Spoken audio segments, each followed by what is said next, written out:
such love, weeps for the shame I know, such love, paying the debt I owe.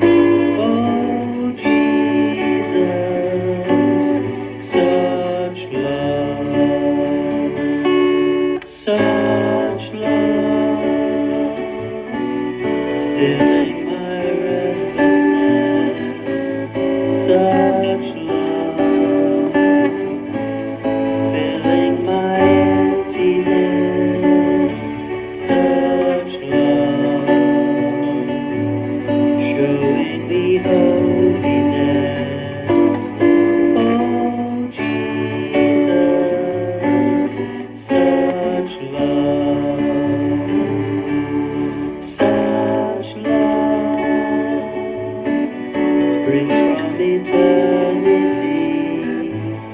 such love, streaming through history, such love, fountain of life to me. Oh Jesus, such love.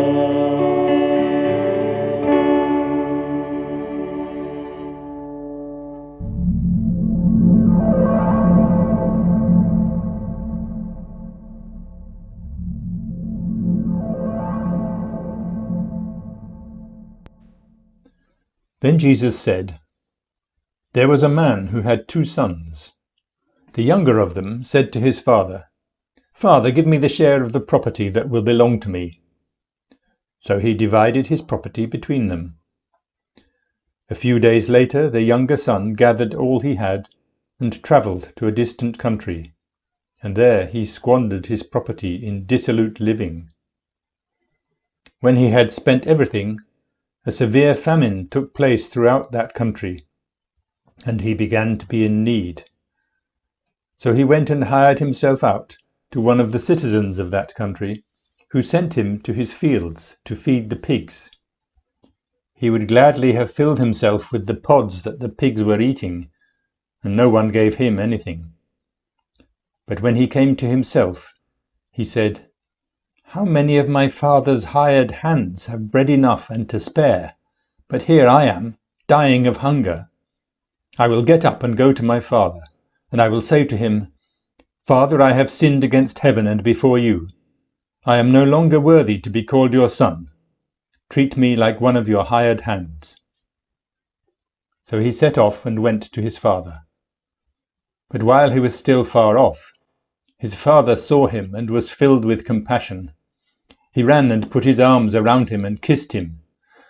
Then the son said to him, 'Father, I have sinned against heaven and before you. I am no longer worthy to be called your son.' But the father said to his slaves, 'Quickly, bring out a robe, the best one, and put it on him. Put a ring on his finger and sandals on his feet, and get the fatted calf and kill it, and let us eat and celebrate. For this son of mine was dead and is alive again. He was lost and is found.' And they began to celebrate.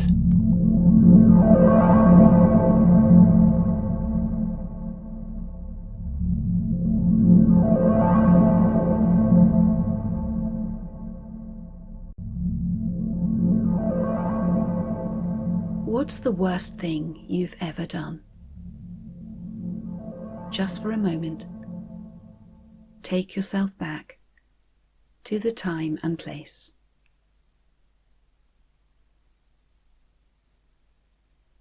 Can you see yourself? What memories come back? How did you feel about what you did at the time? And afterwards?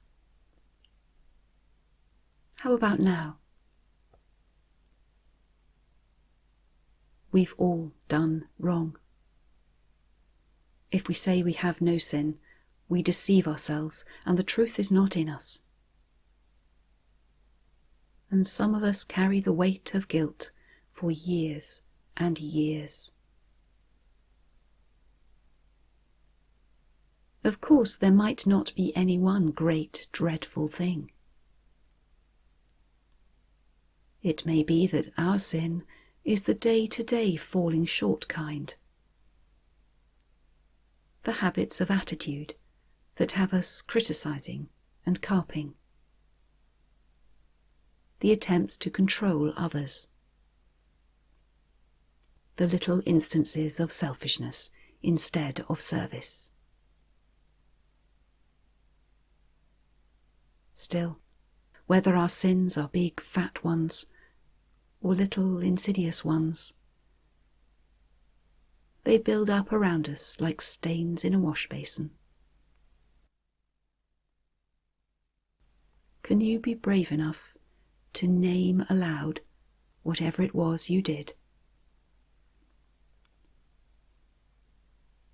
Breathe out, and as you do, see the truth of this moment, the truth of who you have been.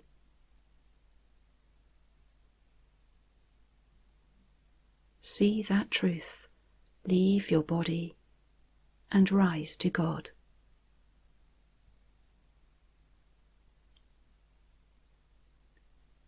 Try to imagine God as the Father in the Bible story, hitching up his robes and running to the edge of town to greet you,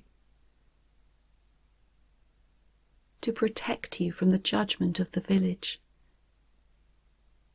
to bring you home.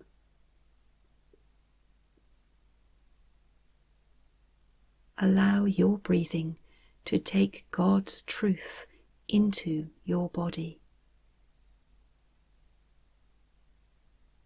You are loved. You are forgiven. You are free. Now, who do you need to forgive?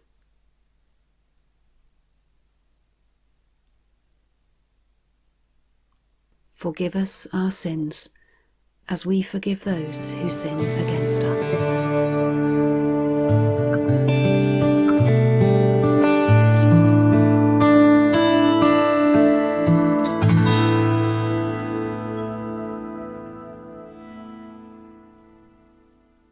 As swimmers dare to lie face to the sky, and water bears them. As hawks rest upon air, and air sustains them. So would I learn to attain free fall, and float into Creator Spirit's deep embrace, knowing no effort earns that all-surrounding grace. Such love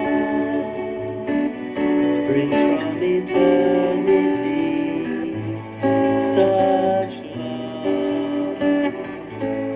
streaming through history. Such love, fountain of life.